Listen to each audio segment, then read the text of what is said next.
Bloco 92, Europa Oriental e Rússia. Aula 1. O socialismo na Europa Oriental. Nessa aula, vamos falar sobre um período muito importante da história da Europa, o socialismo na Europa Oriental. E para entender isso, precisamos voltar para o período pós-Segunda Guerra Mundial. Quando a guerra terminou, a Europa ficou dividida, não só fisicamente, mas também ideologicamente. De um lado, tínhamos a Europa Ocidental, capitalista, alinhada aos Estados Unidos. Do outro, a Europa Oriental, socialista, dominada pela influência da União Soviética. Essa divisão ficou conhecida como a Cortina de Ferro, uma espécie de barreira política e ideológica que separava os dois blocos. E para se proteger e manter essa união, em 1955 foi criado o Pacto de Varsóvia. Era uma aliança militar dos países socialistas liderados pela União Soviética, uma resposta direta à criação da OTAN, formada pelos países capitalistas. Agora, vamos entender como era o socialismo na prática. Na economia, o modelo era o da economia planificada. Isso significa que o Estado controlava quase tudo: a indústria, a agricultura, o comércio.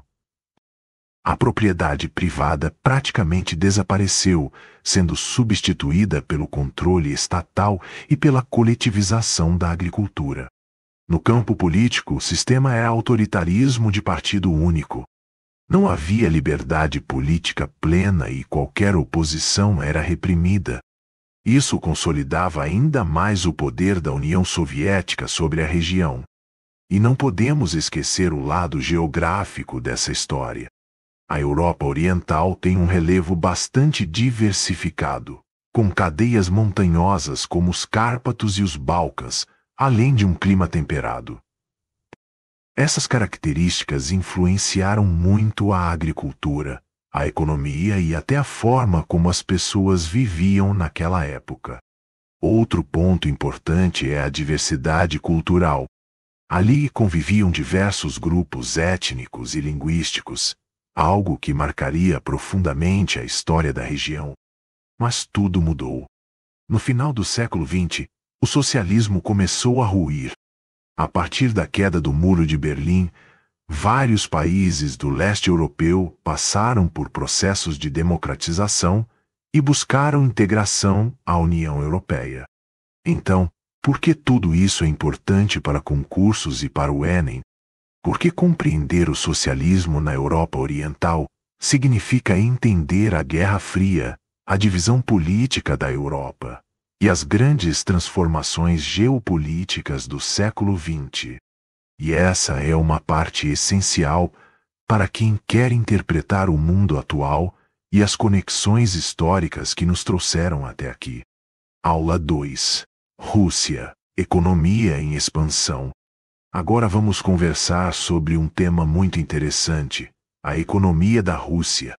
Um país gigantesco, cheio de riquezas e desafios. Vamos entender por que ele é tão importante para o mundo. Primeiro, vamos situar: a Rússia é o maior país do planeta, ocupando parte da Europa e grande extensão da Ásia. Isso significa que ela tem territórios muito variados: planícies, montanhas, florestas e até regiões de clima polar. E esse clima influencia bastante a vida por lá. A maior parte do território tem clima continental, ou seja, invernos longos e frios e verões curtos. Isso afeta desde a agricultura até a forma como as pessoas vivem. Falando em população, a Rússia tem muitos habitantes, cerca de 144 milhões, mas a densidade é baixa, porque o país é enorme. Por isso, grande parte das pessoas vive perto da Europa, onde o clima é mais ameno e a infraestrutura é melhor. Agora vamos para a economia, que é o ponto principal. A Rússia é uma potência quando falamos de energia. Ela é um dos maiores produtores e exportadores de petróleo e gás natural do mundo. Isso significa que muito da sua economia depende desses recursos naturais. Mas não é só a energia. A Rússia também tem uma indústria diversificada. Metalurgia pesada, máquinas, produtos químicos, tudo isso garante empregos e riqueza para o país. E tem mais. O agronegócio é forte, principalmente na produção de grãos, batata e beterraba, além de laticínios. A região do Volga é um grande destaque nessa produção agrícola. Para manter tudo funcionando, a Rússia investe bastante em infraestrutura. Ela tem uma rede de transportes enorme, ferrovias, rodovias e portos, que ajudam a escoar produtos dentro e fora do país. Mas nem tudo é simples. No cenário internacional, a Rússia enfrenta desafios. Ela faz parte do BRICS, grupo importante de países emergentes, mas também sofre sanções econômicas de outras nações. Isso afeta setores como tecnologia e finanças. E há também questões geopolíticas delicadas, como a anexação da Crimeia, que geraram tensões com outros países. Isso mostra que a economia russa não pode ser analisada sem pensar na política internacional. Então, resumindo, a Rússia é um país de dimensões enormes, com grande potencial econômico, especialmente no setor energético. Mas também enfrenta desafios internos e externos. Entender isso é essencial para compreender seu papel no mundo. Aula 3. Industrialização nos Estados Unidos. Contexto comparativo. Nessa aula a gente vai falar sobre um tema super importante: a industrialização nos Estados Unidos. Esse assunto é muito cobrado no Enem e em concursos, então é bom prestar atenção nos detalhes. Vamos lá? Primeiro, vamos voltar lá para o século XIX. É nesse período que a industrialização começa de verdade no ZEWA, logo após a independência.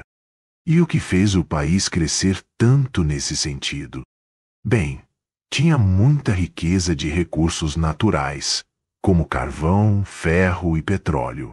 Além disso, havia muita mão de obra disponível, incluindo imigrantes que chegavam em busca de oportunidades. Então, já dá para perceber que o ZEWA tinha um cenário perfeito para começar a indústria a todo vapor. Agora, vamos dividir a industrialização em duas fases para ficar mais fácil de entender. A primeira fase, no final do século XIX, tinha como principais setores a indústria têxtil e a siderúrgica. Foi nessa época que o processo Bessemer, que melhorava a produção de aço, começou a ser usado. Geograficamente, a indústria estava concentrada no Nordeste, em estados como Pensilvânia e Nova Jersey. Já na segunda fase, no início do século XX, o foco mudou um pouco. Surgiram indústrias automobilísticas, metalúrgicas e petroquímicas, com técnicas de produção mais modernas e maior capacidade industrial. E a expansão geográfica também mudou. A indústria começou a se espalhar para o oeste e o sul do ZEWA. Falando agora de economia e região, é interessante conhecer alguns termos que aparecem bastante em questões. O Cinturão do Sol, ou Sun Belt, é a região do sul e sudoeste do ZEWA, que começou a crescer bastante em termos econômicos e populacionais. Já o Cinturão da Ferrugem, ou Rust Belt, fica no norte e nordeste, uma área que foi superindustrializada, mas que depois passou por declínio em alguns setores. E não podemos esquecer do Cinturão Industrial, perto dos Grandes Lagos, que tinha muitos recursos naturais, favorecendo a siderurgia e a metalurgia. Mas não é só economia e geografia, tá? Tem também a parte social. Com o crescimento das indústrias, surgiu muita concentração de riqueza, com grandes empresários que ficaram conhecidos como os barões ladrões. E claro, com tantas fábricas, surgiram também movimentos trabalhistas, com sindicatos lutando por melhores condições e salários.